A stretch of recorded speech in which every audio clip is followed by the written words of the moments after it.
Él es Armando Escárcega. Armando Escárcega, le dicen el patrón. Él supuestamente coordinó y pagó al grupo que atentó contra mi vida el 15 de diciembre. Estaba escondido, estaba prófugo en Estados Unidos, hasta hoy que fue detenido por autoridades de ese país. Su detención, inminente traslado a México, podría traer información sustantiva para saber quién me quiso matar y por qué. Él es el patrón. Buenas noches. La Fiscalía General de la República informó esta noche en un comunicado que en cumplimiento de una solicitud de ellos mismos, de la Fiscalía General de la República, de detención provisional con fines de extradición en contra de Armando E. por el delito de asociación delictuosa dentro de la célula criminal que atentó contra la vida del periodista Ciro Gómez Leiva, los marshals de la Oficina de Alcohol, Tabaco y Armas de Fuego y Explosivo del Departamento de Justicia de Estados Unidos detuvieron a dicho individuo en la ciudad de Delano, en California, y con esto fue puesto a disposición de un juez. La Fiscalía General de la República, que desde septiembre asumió la competencia de este caso, solicita su extradición. ¿Qué fue lo que ocurrió? Y sobre todo, ¿qué es lo que sigue luego de esta captura? La captura del patrón.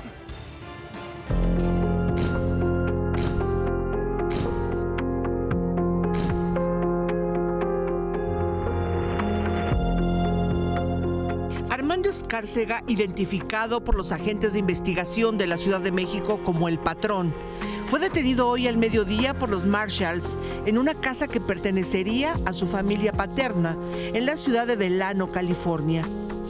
Esto luego de que hace unos días las autoridades de Estados Unidos lo ubicaran y solicitaran a México videos y fotografías para su identificación plena.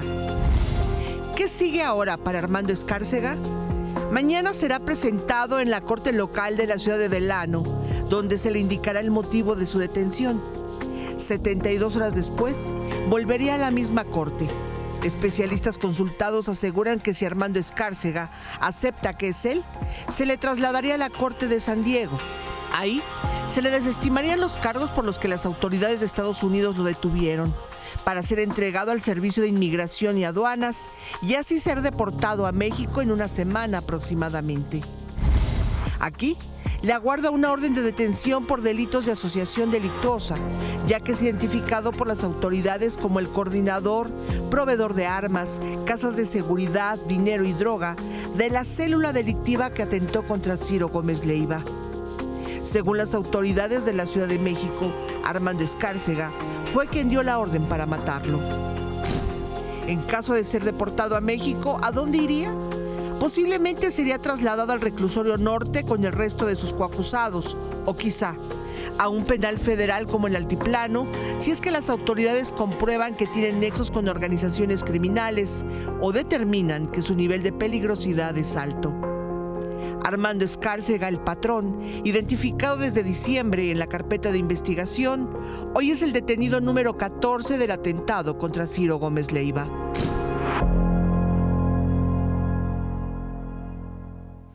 ¿Se le deportará en días? ¿Se le extraditará en meses? Como sea, y hay que decirlo. Gracias al Estado mexicano por no haber soltado el caso.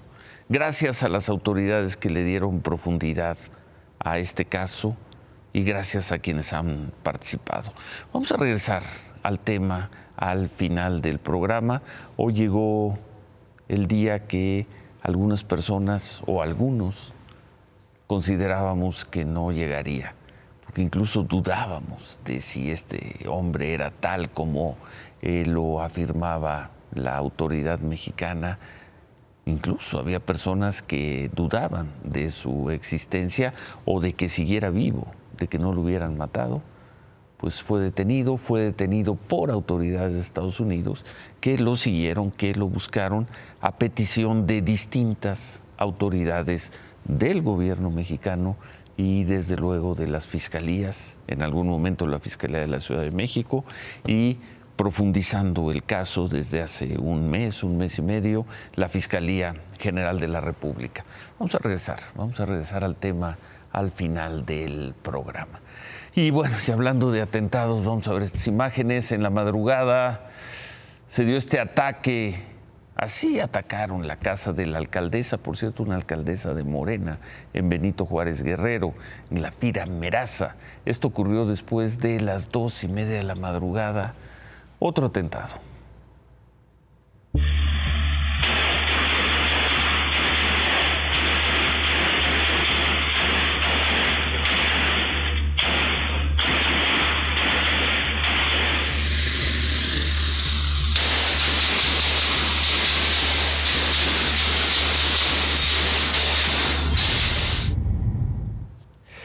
No hubo heridos, solo daños en la casa de la alcaldesa y casas, en la casa de la alcaldesa y casas aledañas, así como en algunos autos que estaban por ahí estacionados.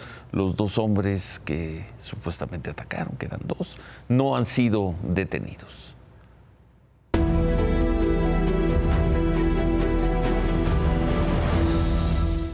Día 10 de la guerra, el presidente de Estados Unidos, el presidente Biden, informó que el miércoles va a estar en la zona de guerra, que va a ir a Tel Aviv, en Israel.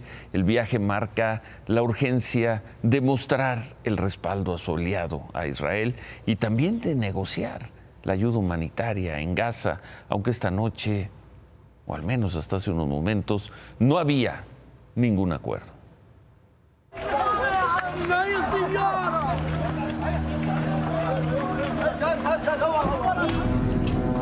Día 10.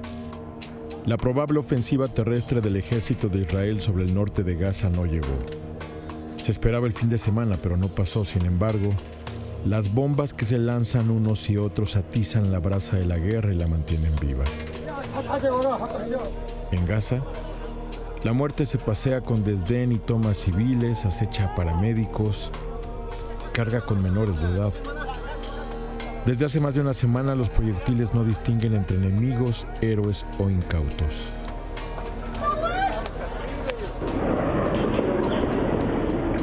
Más de 2.800 personas han muerto por los bombardeos, que dejaron 10.850 heridos.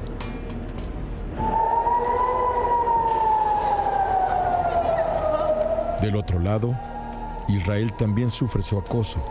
Proyectiles lanzados por Hamás a ciudades como Tel Aviv o Jerusalén tienen a las alarmas antiaéreas sonando noche y día, evacuando negocios, hogares, incluso el Parlamento.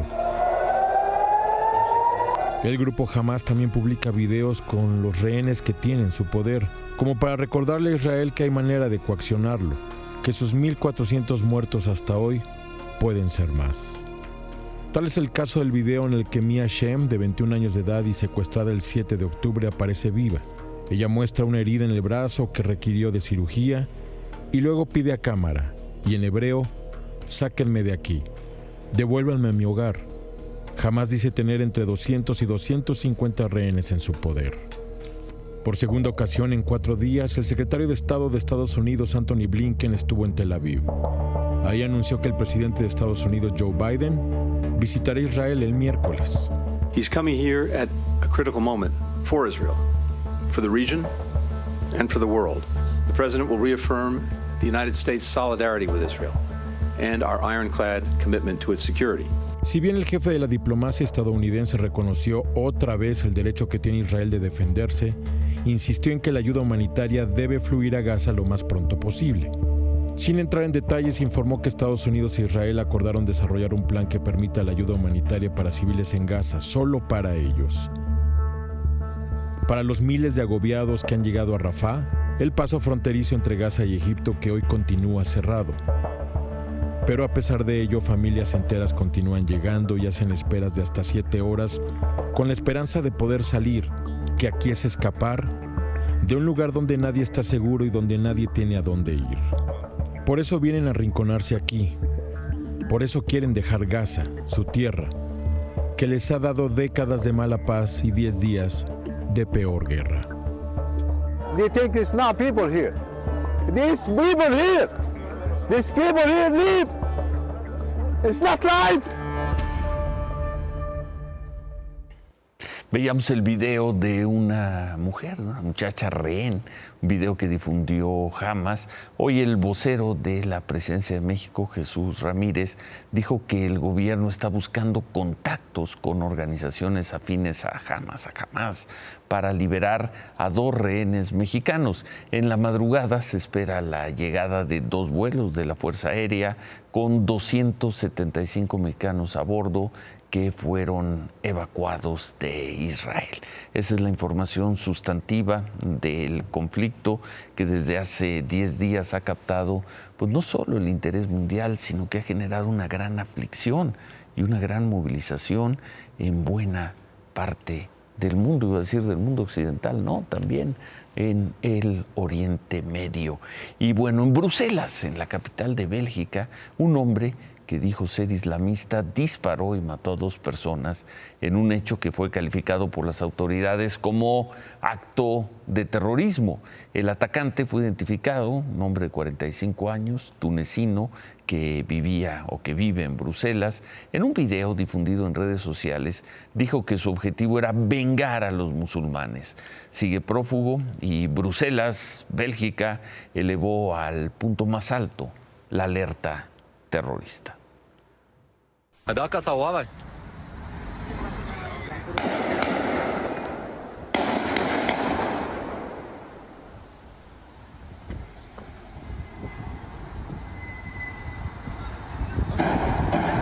قتله خلاص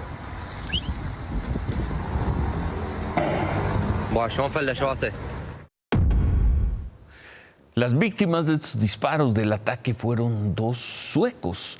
Todo indica que irían a un partido de fútbol. Están jugando las eliminatorias para la Copa de Europa y ahí en Bruselas estaba jugando Bélgica y la selección de Suecia.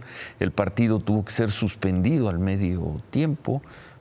Iban empatados a 1 gol. Los jugadores suecos dijeron que no regresarían al campo y los 35,000 aficionados que asistieron a ese estadio tuvieron que permanecer resguardados 2 horas hasta que logró evacuarlos la policía. Imágenes de guerra las hemos visto en distintos lugares de Europa. Hoy la guerra de esta manera llegó también a Bélgica.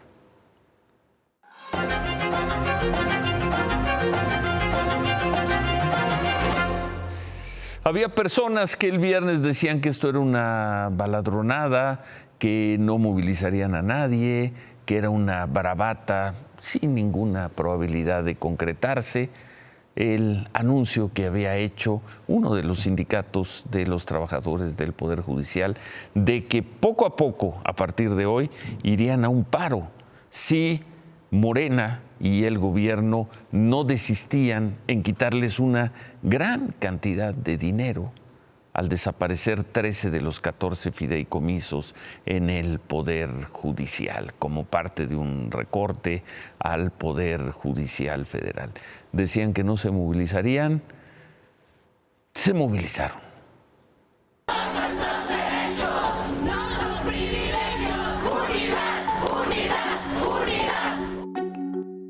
Los paros de labores y las protestas de los trabajadores del Poder Judicial estallaron en la Ciudad de México un día antes de lo planeado a nivel nacional. Los primeros trabajadores protestaron desde las 7:30 de la mañana. Cientos se negaron a entrar a su turno en Palacio de Justicia del Poder Judicial de San Lázaro y se confrontaron con los líderes sindicales que se negaban a parar labores. No se puede dejar al justiciable sin servicio. No. Gracias.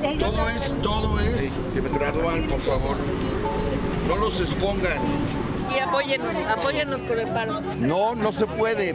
Es ridículo que estemos peleando ahorita por los sindicatos. Lo que importa es la reforma que están haciendo y los fideicomisos que nos van a quitar como trabajadores. Crean de cualquier sindicato. Diga, ¿qué me cuentas ese el portavoz del sindicato. Si el sindicato, si los trabajadores le están demandando que sea hoy, tiene que ser hoy. O sea, yo creo que a fin de cuentas ustedes no toman las decisiones las tomamos todos los trabajadores. Y si los trabajadores todos estamos de acuerdo que se lleve el día de hoy, se hace hoy. Los trabajadores que permanecían dentro de las instalaciones del Poder Judicial también salieron a protestar. Para entonces ya eran casi 5,000 tan solo en esa sede.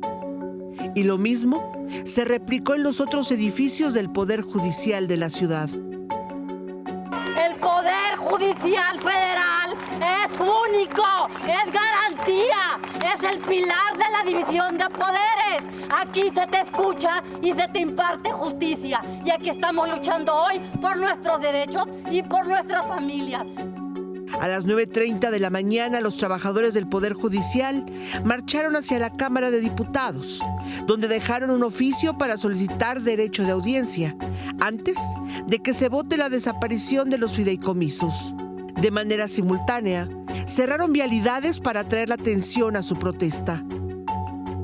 Lo mismo ocurrió en otras vialidades cercanas a otras sedes. Al mediodía terminó la protesta y la mayoría de los bloqueos viales en la Ciudad de México se habían liberado. Primer día de varios, primer día de uno. Bueno, por lo pronto hubo protestas en 10 ciudades, se reporta cuando menos en 10 ciudades, y en la tarde el líder de los trabajadores del Poder Judicial, Gilberto González Pimentel, convocó de nuevo a lo que llaman un paro nacional, convocó a parar mañana. Veremos.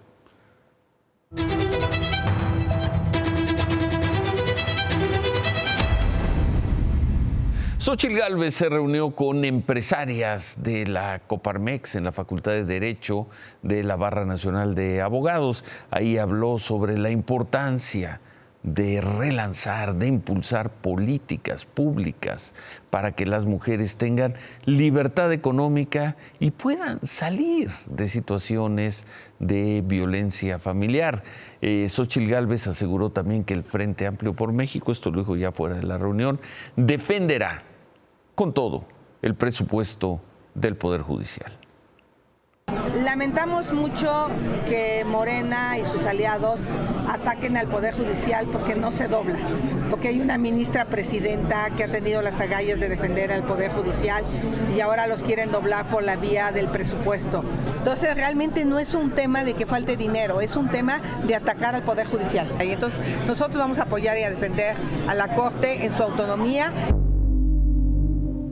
Claudia Sheinbaum, por su parte, se reunió con representantes de distintas cámaras de comercio internacionales. Ahí expuso su visión sobre política económica y aseguró que en México hay estabilidad y confianza para la inversión. Después de eso, tuvo un encuentro con aspirantes a candidatos a gobernador por Morena. Dijo que después de ese proceso se va a mantener la unidad en el movimiento. No hay favoritos, no vamos a orientar por una o por otra persona. Es una decisión que le corresponde al pueblo de cada una de las entidades, a través de las encuestas. Y de todos los que participan, será a partir de una valoración de quién quedó mejor posicionada en las encuestas en términos de género, y confiamos en los compañeros, en que va a haber unidad en nuestro movimiento. Xóchitl Gálvez, Claudia Sheinbaum. Por cierto, hoy Claudia Sheinbaum hizo una crítica muy dura al INE. En redes sociales escribió que ahora el INE les quiere pedir que bajen 33 publicaciones de sus redes sociales y pregunta: ¿dónde está la libertad de expresión? ¿Dónde está la libertad de reunión? ¿Y dónde quedó la posibilidad de hablar de nuestro movimiento y de nuestro partido? La verdad, una vez más, es inconcebible la actuación de la mayoría de los consejeros. Es que la Comisión de Quejas y Denuncias del INE le ordenó a Claudia Sheinbaum que suspenda, entre otras cosas, también además de bajar estos materiales, que ya no haga mítines masivos dirigidos a toda la ciudadanía en los estados y que se limite a eventos en lugares cerrados y dirigidos solo a militantes. La comisión advierte a Morena y a Claudia Sheinbaum que si no cumplen estas reglas van a tener que suspender todos esos eventos. También le marcó algunos límites a Xóchitl Gálvez. Viene la discusión sobre la paridad de género. El INE no va a tener una relación tersa, suave, fácil con los candidatos de ningún partido, ni con los representantes de los partidos. Alto el Secuestro, la organización Alto el Secuestro publicó hoy las cifras de septiembre. Mes dificilísimo, 163 víctimas de secuestro, es decir, pues más de 5 personas secuestradas al día en México. Entre ellas, cierto, hay 77 migrantes de los que tiene registro la organización, que fueron secuestrados en septiembre, pero como sea, es una cifra muy alta, muy superior a la que se marcó en agosto. Claudia, buenas noches. Ciro, buenas noches. Volveremos al tema de los migrantes más adelante. Antes voy a hacer alusión a tu frase. Ánimo. Ahí estamos, aquí estamos. Ciro. Gracias. Y aquí seguirás. Gracias. Por lo pronto también hay que hablar de las madres buscadoras que buscan de manera incesante e inagotable a sus hijos. La Fiscalía de Jalisco analiza ya si los restos que fueron encontrados en un predio de la colonia Artesanos en Tlaquepaque, Jalisco, son restos humanos o no. Fueron los mismos colectivos de las madres buscadoras quienes ayer localizaron este horno crematorio. Hace apenas 3 meses, en la misma zona, fueron encontrados varios cuerpos por las mismas madres buscadoras, pero aseguran que las autoridades no les hacen caso, que no dan seguimiento a la inseguridad que hay en este lugar a pesar de las denuncias. Y a pesar de que el horno fue localizado ayer por la tarde, hasta hoy los peritos de la Fiscalía se dignaron a resguardar la zona. La situación de los migrantes, retomando el tema, sigue recrudeciendo y duro en el país. Hoy se vieron imágenes como esta en Tapachula, Chiapas. Migrantes haitianos que intentaron entrar por la fuerza a las oficinas provisionales de la Comisión Mexicana de Ayuda a Refugiados. Todo para buscar su permiso de tránsito por el país. ¿Pero es necesaria la violencia? ¿Son necesarias estas agresiones?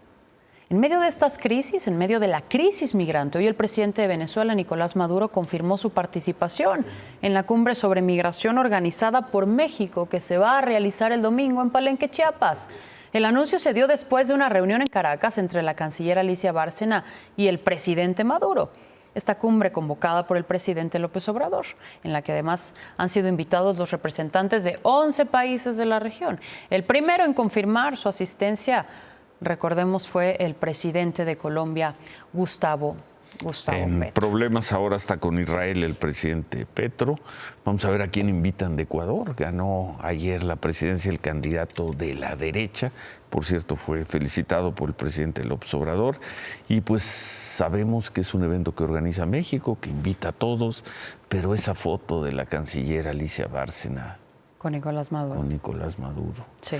En fin, gracias, Claudia. No me puedo ir, Ciro. Y no me puedo ir porque la madrugada del domingo, en una de las taquerías más populares de la Ciudad de México, en la colonia Tacubaya, en la alcaldía Miguel Hidalgo, el borrego viudo, tuvo lugar esta agresión de los meseros contra 2 clientes.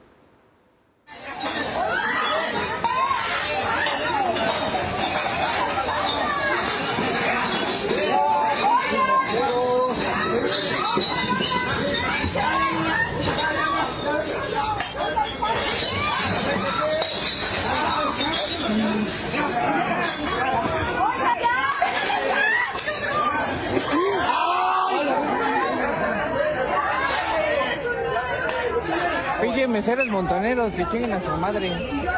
Acá está el video de Poli. Aquí está el video y hasta grabamos. ¿Y qué pasó? Hoy clausuraron la taquería. Así se vio desde esta mañana. Y lo harán hasta el cierre de la investigación, según argumentó la Fiscalía. Pedimos una respuesta al establecimiento. No quieren dar la cara.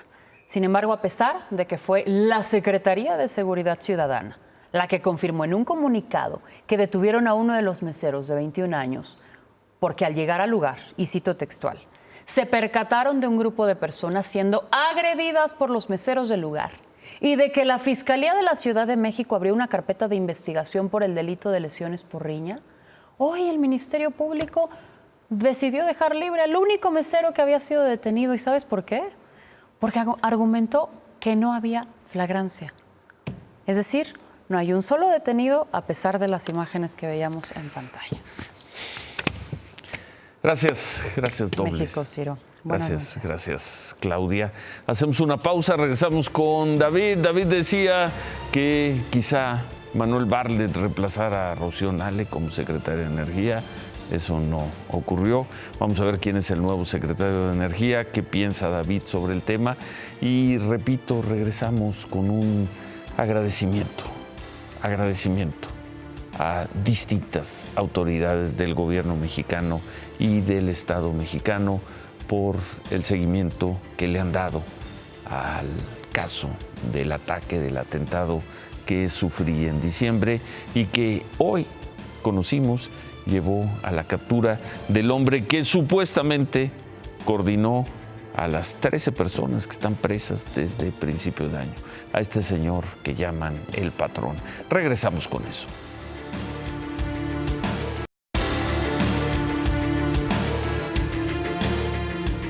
El presidente López Obrador informó que Miguel Ángel Torres, quien era subsecretario de Hidrocarburos, será el nuevo secretario de Energía, va a tomar el lugar de Rocío Nale. En Twitter el presidente le dio la bienvenida, dijo que de conformidad con mis facultades he nombrado secretario de Energía a Miguel Ángel Maciel Torres, que se desempeñaba como subsecretario. Es ingeniero petrolero, es egresado del Instituto Politécnico Nacional con maestría en la UNAM, cuenta con toda nuestra confianza por su honestidad probada, sus convicciones en favor de la soberanía nacional.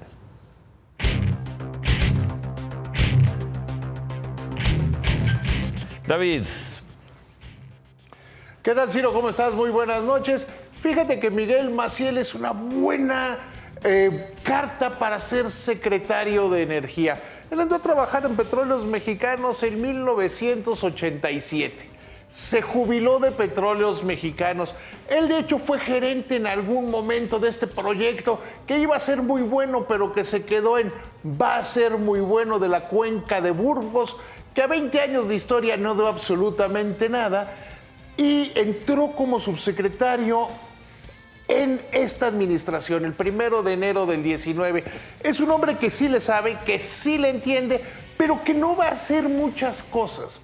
Viene básicamente a mantener el tren en lo que termina la administración y a tratar de cerrar algunos proyectos. A ver si a él sí le toca, sí le corresponde ver el primer barril refinado de Dos Bocas, porque lo han inaugurado muchas veces, han dicho muchas cosas de que ya está en proceso, pero la realidad es que todavía no está produciendo nada. Se va a mantener la línea, por lo menos el resto de la administración, y qué bueno que no se les ocurrieron ideas como llevar a Bartlett o alguna de otras de esas que se especularon por ahí. Bien, entonces. Bien, es un buen nombramiento. Bueno, pues entonces, remátala, David. Mire, acaban de nombrar un nuevo director del Instituto Nacional para devolverle al pueblo lo robado. Ni se lo aprenda. Lleva más directores que años ese instituto. 5 durante esta administración.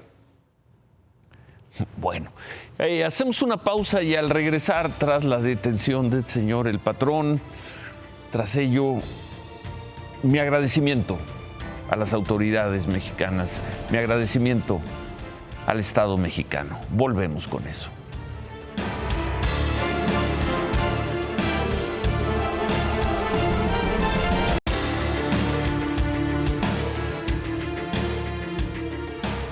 No puede ser de otra manera esta noche. Gracias al gobierno de la Ciudad de México y a la policía de la Ciudad de México, gracias a Claudia Sheinbaum y a Omar García Harfuch por la profundidad que le dieron al tema de mi atentado.